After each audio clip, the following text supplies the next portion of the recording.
afternoon, Bluebirds. I'm Carmen with Ashton, delivering your November 4th announcements.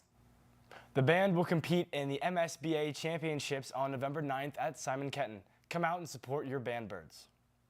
In local news, the Daniel Caesar Charter Bridge, more commonly known as the Big Mac Bridge, has suffered a catastrophic fire this past Friday, November 1st, in the early morning, which spread over hundreds of feet across the bridge, leading to structural damage. 471 southbound is currently closed and will continue to be closed until further notice. Detours on 75 and 275 are still safe and open. Drive responsibly, Bluebirds. Tomorrow is Election Day, and there are many contested states which will ultimately decide the election. Brennan has more for us. Thanks, guys. And it will likely come down to a couple of states known as battleground states, as we're going to take a look at the 2024 election map. And this is one of the most anticipated elections in history. So if you look closely, and I apologize, the TV has gone out, but more importantly, knowing what's around us is very important as well. Kentucky is most likely going to be a red state, which, you know, the votes are going to be pretty far widespread on that, meaning those are going to go to President Trump. Same with Ohio and Indiana. If you notice the 7 yellow states that would be on the map behind me, those are where the election is likely going to be won and lost. Those are what's known as important battleground or swing states. And the first one that we were going to look at is Wisconsin. For years, Wisconsin was a blue state, a part of that north part of the country. And President Biden's narrow win in 2020 has made it one of the tightest races in the country. For 30 years, Michigan was also considered a blue state, and then it swept to vote for Trump in 2016. Like Wisconsin, Biden won the state back in 2020.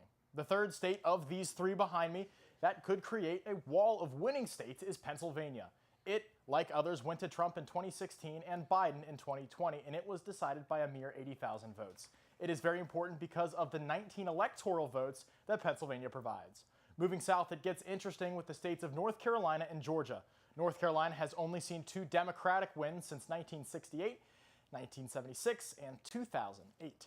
Nonetheless, the state has been competitive in recent years, and Trump carried North Carolina twice, but with less than 50% of the vote each time. He was bested by Biden in 2020 by about 1 percentage point, the smallest winning margin in any state. Georgia was one of the tightest states in 2020, and it looks though it might be the same in 2024. Biden was the first Democrat since Bill Clinton to win Georgia, and it was by less than 1/4 of a percentage point. The winner of Georgia could take the election. Despite all the legal battles that Georgia went through under the 2020 election, the state is still projected to see record turnout. Now here on the West Coast, Arizona is looking like it could be also one of those tight races. Like Georgia, Joe Biden was the first Democrat to win in the state since Bill Clinton.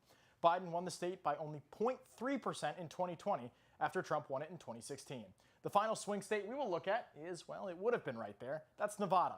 It could be the most important state, as the winner of the state has gone on to win the White House 27 of the 30 presidential elections in the last 30 years. Interestingly enough, Hillary Clinton was one of those 3 candidates to win Nevada, but not the election. That'll do it for me. Tomorrow should be an interesting day, so make sure to go out and vote, Bluebirds. Back to you guys at the desk. We apologize for those technical difficulties. Thank you, Brennan. With this election appearing to be deadlocked in key battleground states, results are showing that Iowa has acted as a swing state as well. While they're typically considered to be a red state, Harris is currently sitting with 47% as opposed to Trump's 44%, according to the Des Moines Register.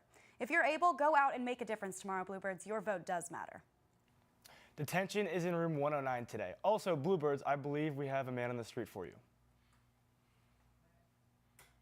I think it's important to vote because participation, even if you don't know what you're voting for, I think participating in something that the whole country should be is important. So you're going to have a voice in who you want for president? I think it's important to vote so your voice is heard.